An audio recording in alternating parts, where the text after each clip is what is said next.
cleaning up the El Camino. Say hello. Got the Michigan plate on it. Matches.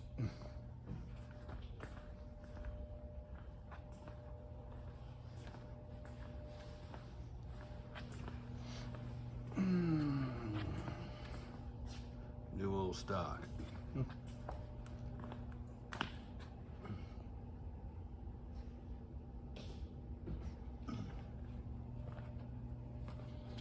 All four. Ready for whatever comes its way, I guess. How's that wheel look? Kind of good. This part that needs. What does it need? Has it got dirt on it, or is it just? That. Yeah, it's probably got some rock chips down there. Nope, that's a scratch. Yeah, scratch. Yeah. That's Yep, deep. it will. It's an old car. Actually, no, that's just dirt. No, wipe it off. Don't put too much of the Windex on there because we don't really like using Windex on paint. We use that quick detailer on it. That should be good. So Windex can scratch the paint.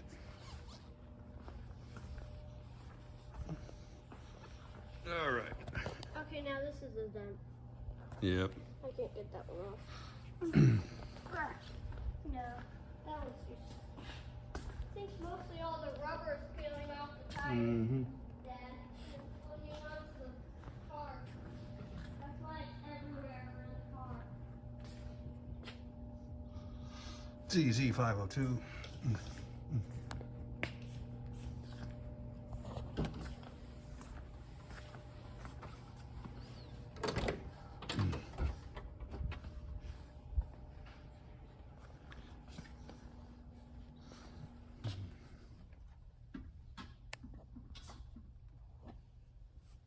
All original. Low mile car that's been remotored.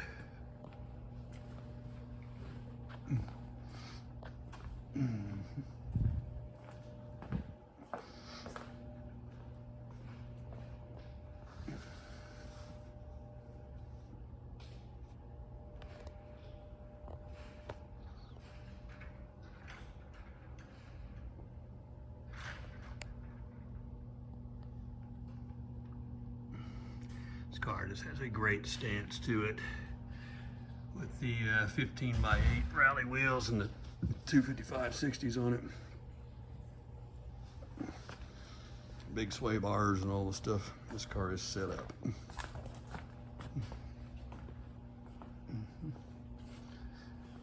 Delco Freedom battery, all original. It's only lasted 45 years, 47 years.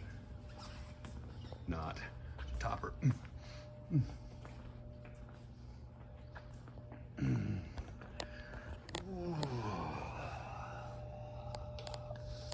And that's what one of these should look like underneath.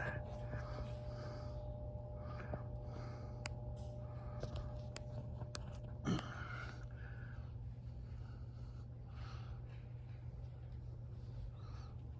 best thing about this car, it ain't no geared up crazy car, and it's still fast with a 273 because of that big, massive, high power, high torque motor.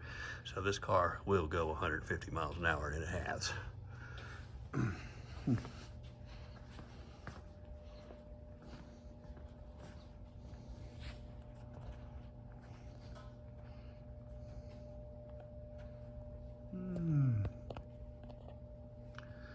This whole video it's going to the El Dorado Chevy show tomorrow, 2023 in McKinney, Texas. So it's just a local show, but it's a big one. And that's the club we're in there for that. Like great Chevys.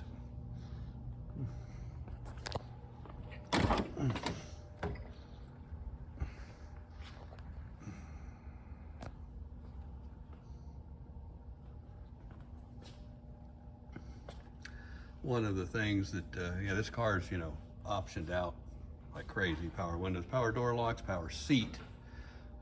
It's every classic option you can have. 8-track CB. What else? There's power seat. Of course, the best color combination in the world. Your delay wipers, gauge package. There's the tape tracker. Plastic chrome's perfect. That tells you all you need to know. One of these cars, find another Colonnade era car that looks like that. I dare you. You'll never see it. One of the things that I do want to do, that's the original miles on this car. Nothing's ever been tampered with.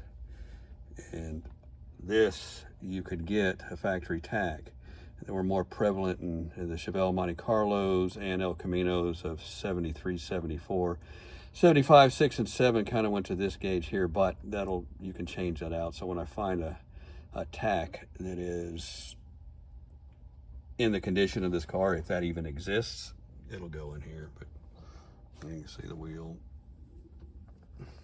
Really nice.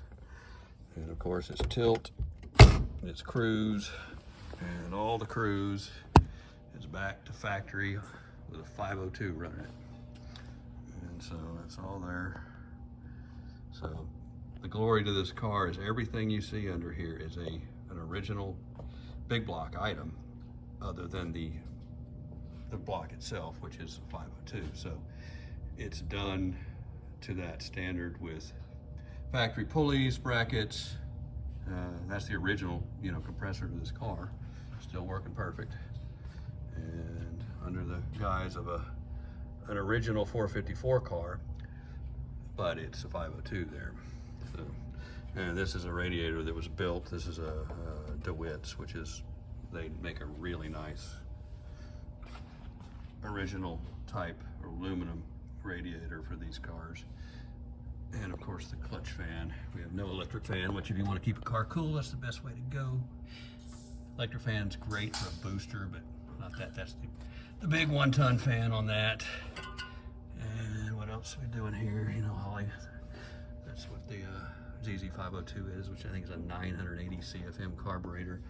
And then the Sanderson BB, I think the BB3 shorty headers. Now, if you're watching this video, this is just a continuation of 25 other ones with going from stock to putting this car together. And I'm just doing this right now because my son's helping me clean it up a little bit, and we're taking it to a show tomorrow. So that's all this is about. And no electric fuel pump in this car. That's a big block pump down there, all mechanical. And so far it's held up pretty good. Figured that it would starve for fuel by now, but it hasn't. In fact, when this car was complete for me, Dallas temperature was within the hundreds plus, and I was running around this thing idle with the air on it in 100-degree weather, and stayed 160, bounced in and out of the thermostat even then. So these 502s actually are not as hot as running as a built 454 or a 427. And they stay cooler, which is amazing to me. And of course we built the exhaust custom, got complete videos of that, and obviously those are not stock tips for this car, but they suited the era and the style well to keep it exit there without going through the bumpers or blowing it through the side. And these tires I had saved from a long time ago. A friend of mine, Dan, had bought them for another project, brand new, and never used them, and we saved them. Knowing that we're going to put them on a 255/60 car, like a Corvette or something, and that's what we did on this. This is an 8-inch rally wheel from a Corvette, because this car had the original wheels. Look just the same, but they're thinner and poorer offset. So these are absolute perfect wheels for this car. Of course, the Trans Am. We put the sway bar from WS6 Trans Am on the car. A lot of other parts. It's got Bilstein front shocks. And we run air shocks in the back still, because this is an air shock car. And the balance of the car is pretty good, because they were always nose heavy cars, so there's more stiff shocks. Made it more of a 50-50 feel, even though the front's heavier still. Except the 502, that's the glorious thing about this car, is, you know, this was small block car, 354 barrel car. Iron heads, iron intake, yada, yada, yada. So you put a 502 with aluminum heads and aluminum intake and the headers, everything on there. It's lighter than the original 350 of this car. Not much, something like, it's within 20 or 30 pounds, but that's a good combination. So, oh, those big blocks are so heavy, it affects the way my car handles, whatever. Not in this case. It would if it was an all aluminum small block, but then it would have no power compared to this. So, and all in all, this is a great driving car, just so docile, so streetable, so geezer pleasing. Stock converter, and of course, you know, with the cam specs this motor has, which is a hydraulic roller cam, it's still just, it'll do whatever you want it to do. It'll burn both tires a quarter mile if you want them to, but it's still, when you get on it and go, it around 30 or 40 miles an hour, maybe 50, right in that range in first gear, because it's still there with the 273s. It will full traction and it rolls, and so it's not crazy. It's not like you're driving a 1,000 horsepower Corvette or something like that, or one of these late model Hellcats is all boosted up and cranking out 8s. But good old street car that should run. We G-teched it and it was in the low 13s at 117 miles an hour, which is impressive for this car. How accurate that was, I don't know, but we did it several times, and it's a low 13 car, probably with 100% traction. It'll be a high 12 car. With some 323 gears, it'll definitely be a high 12, even mid 12 car, but you lose the highway abilities for that. And transmission is a built turbo 350, B&M full kit in it. Stock converter, coolers running off that big DeWitt's, no auxiliary. Big DeWitt's has got a good cooler in it. So that stays good. When the trans blows, it'll probably go 4L80 on this thing. We'll probably do that. Even though Turbo 400 would have been more correct, but might as well go for the overdrive. And at that point, I'll probably 323 it and have the overdrive. But right now, it's perfect the way it is.